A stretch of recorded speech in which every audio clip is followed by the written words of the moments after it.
Saygılı müminler, bugün biz muhtacımız İslam dinimizni yüreklerge aşlamak. Çünkü çokumuz anamına yeniden başladık dinimizni yaşamaya. Elbette ki bu safta birinciden başka milletlerden İslam dinini kabul etkenler. Peygamberimiz onların şuarlarını riayet eteydi. Onlarga itibar göstereydi ve hatta bile maddi destek vereydi. Bu cedvelge kolay cahil olgan Müslümanları da koşmaya mümkün. Çünkü bilesiniz ki Sovet hükümet dinini yok etmeye tırıştı. Bugünkü mevzumuz anladığınız kadar işte yüreklerinin birleşmesi. Мои дорогие братья, сегодня мы будем говорить об единстве сердец мусульман, об единстве сердец верующих, о призыве, суть которого с точки зрения реализации сводится за борьбу за сердца и за умы людей.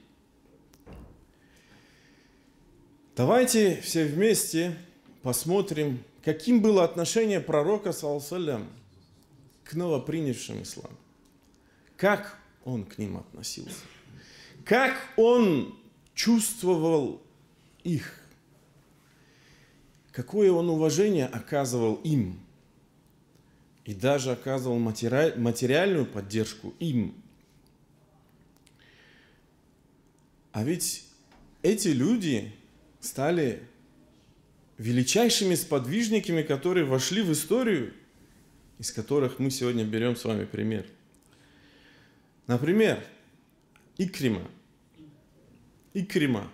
величайший сподвижник, сын врага Аллаха, сын Абу Джахля. Так все было перемешано тогда. Он решил принять ислам. И когда он ехал или шел, ему сказали: вот он сын врага Аллаха, Абу Джахля. И тогда посланник Аллаха, саллаллаху алейхи ва саллям, встал и обратился к людям со словами, после того, как восхвалил Аллаха. Насу маадин, люди, как полезные ископаемые. Хиярухум фил джахилия, хиярухум фил ислам, ида факиху. Лучшие из них в джахилии, лучшие из них в исламе, если они глубоко понимают религию. И Умар, да будет доволен им Аллах, он осудил тех, кто насмехался над новопринявшим ислам, которого звали Ас-Саби ибн Ма'бад. Он был христианином. И вот он что говорит по этому поводу. Я, говорит, принял ислам и объявил о намерении совершить хадж и умру.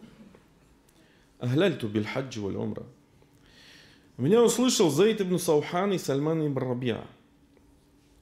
И тогда они сказали: а вот этот человек, насмехаясь над ним, сказали: адаллу мин баири ахлихи.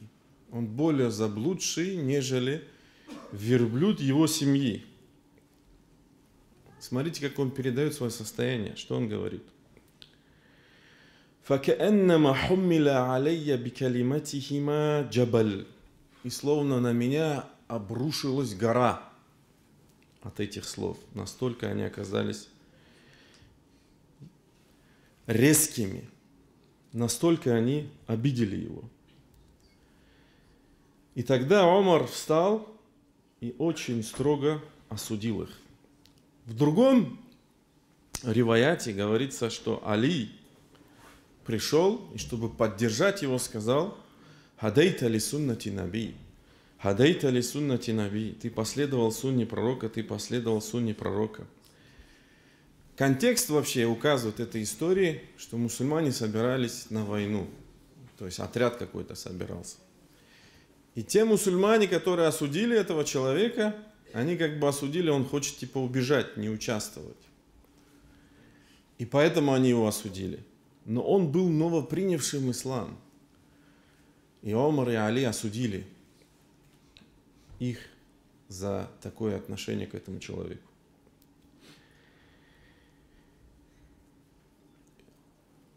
Или слова посланника Аллаха в день, когда была открыта Мекка. «Ман дахаля бейта Аби Суфьян фахуа амин». Почет. То есть Пророк выделил этого человека. Почему он его выделил? Потому что он занимал особенное место среди курайшитов. Тот, кто войдет в дом Абу Суфьяна, тот обрел безопасность.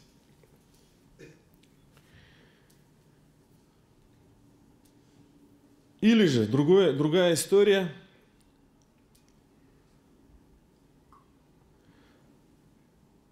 Связанная с Джариром.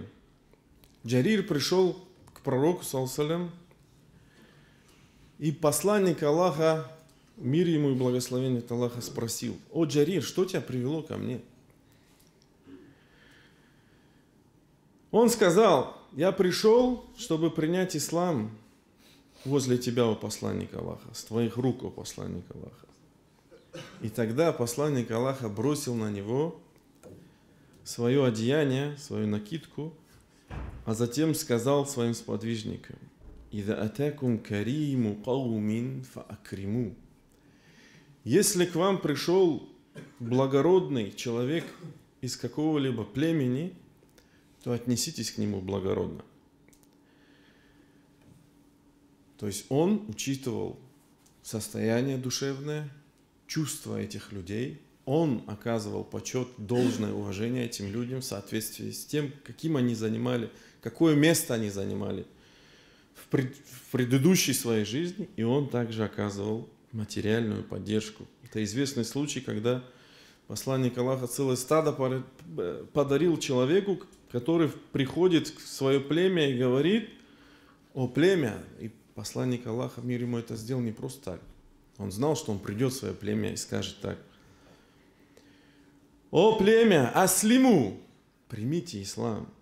Фаваллахи инна Мухаммадан ла ю'ти атаан ман ла яхафу аль-факр». Поистине, Мухаммад дарует так великодушно, что он не боится бедности. Или же в битве при Хунейне, когда он одарил, смотрите, он одарил Абу Суфьяна, дал ему 100 верблюдов. Одарил его сына Муавию, дал ему 100 верблюдов. Хакима ибн Хизама одарил также 100 верблюдами.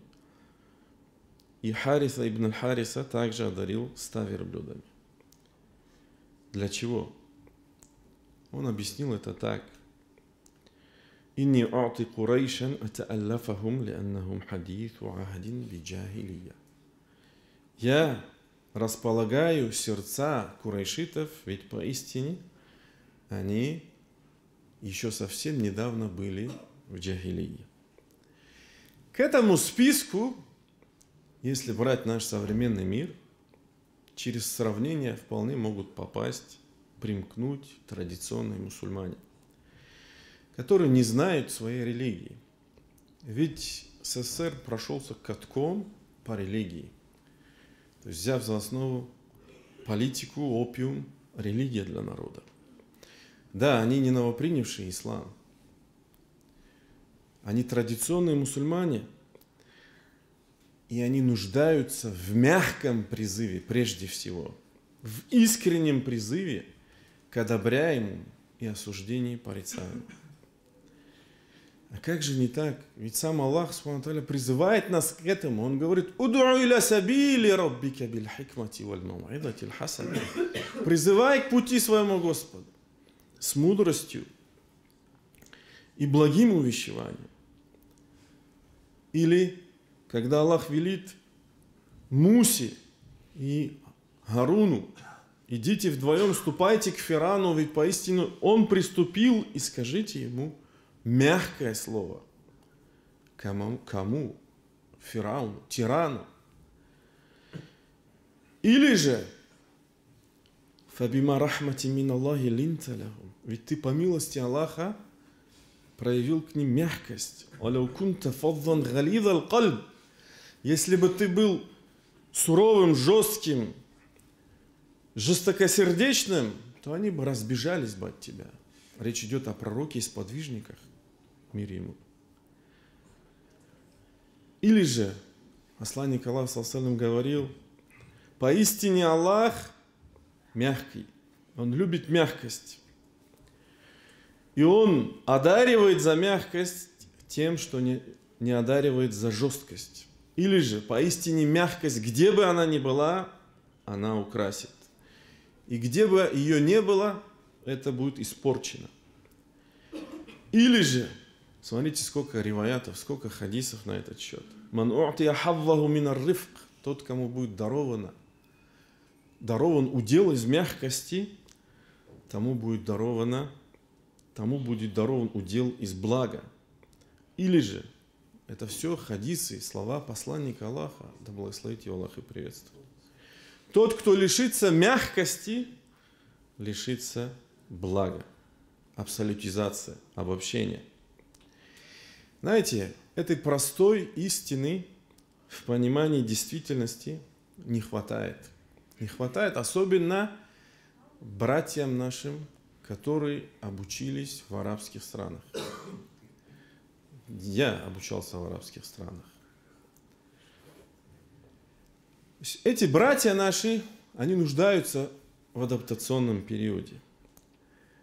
Они как светоч, который должен нести свет, тепло, освещать путь, вместо того, чтобы это делать, они порой, сами не осознавая того, обжигают людей. Сжигают и обжигают тех, кто рядом с ними. Не ходи в ту мечеть, ходи в эту мечеть. Это стереотипы, которые существуют в мусульманской среде. Тот, я не знаю, матуридит, тот хизб, тот ашарит, я не знаю, тот вахабит и так далее. Хвала Аллаху, здесь, в этом плане, мы работаем над этим. Я думаю, мы достигли определенного успеха, по милости Аллаха. Но эта проблема в целом в мусульманском сообществе остается проблемой. А ведь так не должно быть. Так не должно быть. Джархизмом и та'дилизмом, вот это такие термины, и студенты наверняка, которые меня сейчас слышат, понимают, о чем я. Я не буду уходить от темы. Мы не должны этим заниматься. Обратите внимание, что говорит Аллах.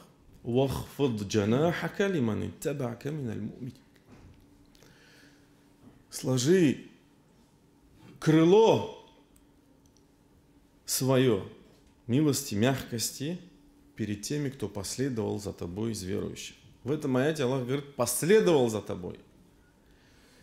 А в другом аяте Аллах обобщил и сказал, «Вахфид джанахака лиль му'минин» и склони свое крыло для верующих.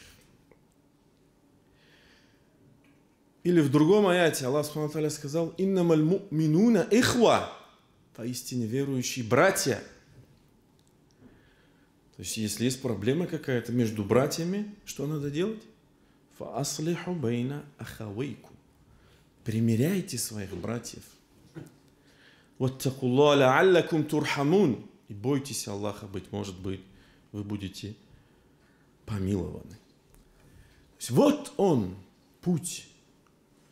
Путь, метод Аллаха и его посланника. Разделение, мои дорогие братья, это метод шайтана. Метод Аллаха и его посланника, мир ему, это объединение. Посмотрите, что говорит Аллах о фараоне. На самом деле, все же ничего не поменялось, суть не поменялась. Поистине фараон аля фил ард, превознесся на земле. Посредством чего? Как это ему удавалось? Потому что он разделил, расколол людей. ястад'ифу таифатан минхум, ослабляя группу среди них и так далее. Или же, если брать сиру в качестве примера, интересная история Ибн Хишам приводит. Был некий Шас ибн Кайс, и пишут о том, что он был иудеем, который не принял ислам, остался в джахилие. Он жил в Медине, это после того, как пророк прибыл в Медину, и примирил ауситов, хазарджитов, которые приняли ислам, хотя они за 3 года до этого вступили в очень ярую войну, которая вошла в историю как война Буаth. Было очень много пролито крови между ауситами и хазарджитами. То есть это была такая свежая рана. Еще вот-вот она зажила. И что этот шейх, то есть этот старец иудеев, увидев, как ислам примирил сердца ауситов и хазарджитов, то есть это ему крайне не понравилось. Крайне не понравилось, и он решил заняться подстрекательством. Он подослал некого юношу, который начал зачитывать, то есть слух ауситам и хазарджитам, подошел к ним, начал зачитывать стихи о том сражении Буаth. Чтобы что, вот эти чувства как бы вражды и враждебности пробудить в них. Арабы были чувствительны к стихам. То есть, и это ему удалось. Это ему удалось, и вспышка произошла между мусульманами. Обратите внимание, между мусульманами. Такая вспышка произошла, что 2 мужчин встали и начали драться. То есть один аусит, другой хазарджит. И тогда один из присутствующих сказал: если вы пожелаете, клянусь Аллахом, мы вернем ее в корни. То есть мы вернем эту войну. Мусульмане, обратите внимание, сподвижники, посланник Аллаха среди них. И когда эта новость пришла к пророку, саллаллаху алейхи, то есть они назначили даже место, типа время, где они встретятся, призвали к тому, чтобы взять оружие. Когда эта новость пришла к посланнику Аллаха, да благословит его Аллах, он пришел и сказал: о собрание мусульман, я заклинаю вас Аллахом, чему вы следуете? Призыву джахилии. В то время, когда я среди вас, после того, как Аллах наставил вас на истинный путь, наставил к исламу, и облагородил вас, и убрал от вас то, что было в джахилии, и объединил ваши сердца, вы возвращаетесь к тому, к чему следовали куффары, неверующие. И после того, как он обратился к ним с этой проповедью, с этими словами, и растопил их сердца, они поняли, что это шайтан проник в их сердца. Они расплакались, бросили все, начали обнимать друг друга и так далее. И были ниспосланы аяты относительно шаса этого человека. В частности, «Куль я ахляль китаби лима такфуруна би аятилля». Скажи, о люди Писания, почему вы не веруете в аяты Аллаха, тогда как Аллах свидетель тому, что вы творите. Скажите, о обладатели Писания, почему вы отвращаете от пути Аллаха тех, кто уверовал, стремясь искривить это, в то время как вы являетесь свидетелями. И Аллах не является в неведении относительно того, что вы вершите, творите. И другие аяты. То же самое касалось мунафиков, во главе которых был Абдулла ибн Салюль. Это известный тоже случай, он связан с обороной Медины, когда двое, один из мухаджиров, другой из ансаров, что-то произошло между ними. И начали что? Драться. И тогда посланник Аллаха ﷺ сказал: «Дауха», оставьте это, ведь поистине она мерзкого запаха, имеется в виду джахилию. Мои дорогие братья, у нас среди мусульман 90%, а то и больше общего. Может быть 10%, а то и меньше разного. В то время как у немусульман наоборот, может быть 10% общего и 90% разного. Но почему-то им удается создавать объединения, общие площадки, платформы, союзы, евросоюзы и так далее и тому подобное. А у нас что происходит? У мусульман что происходит? Мы, к сожалению, не можем выйти, до сих пор не можем выйти из того, чтобы обвинять друг друга в неверии, присваивать клички друг другу и так далее. Мы поддаемся на идеологические вирусы, которые забрасывают в нас. И даже мусульмане проливают свою же кровь.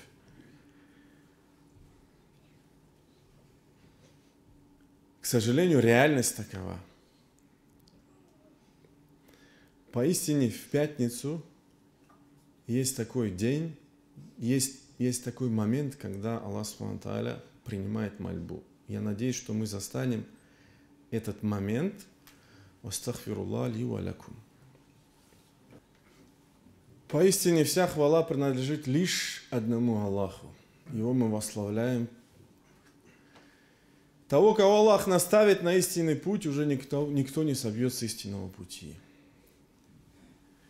А кому Аллах пожелает заблуждения, ведет заблуждение, уже никто не наставит на истинный путь. Я свидетельствую, что нет божества, кроме Аллаха, и что Мухаммад его раб и посланник. Дорогие братья, таким был посланник Аллаха в своем методе. И так его учил сам Аллах. В частности, как это передает Анас, посланник Аллаха говорил: «Яссиру ва ля туассиру». Облегчайте, не отягощайте. «Башширу ва ля тунаффиру». Даруйте радостную весть и не отвращайте. Хадис приводит Бухари и Муслим. Или же Аллах Субхану ва Тааля, где в суре Пещера, обращаясь к своему посланнику, говорит: «Васпир нафсака ма'аллазина яд'уна раббахум билгадати валь аши». И проявляй терпение к тем, которые в отношениях с теми, которые призывают к их Господу билгадати валь аши, утром и вечером. Проявляй терпение к ним, даже если тебе что-то не нравится и так далее. Такими мы должны быть и сегодня.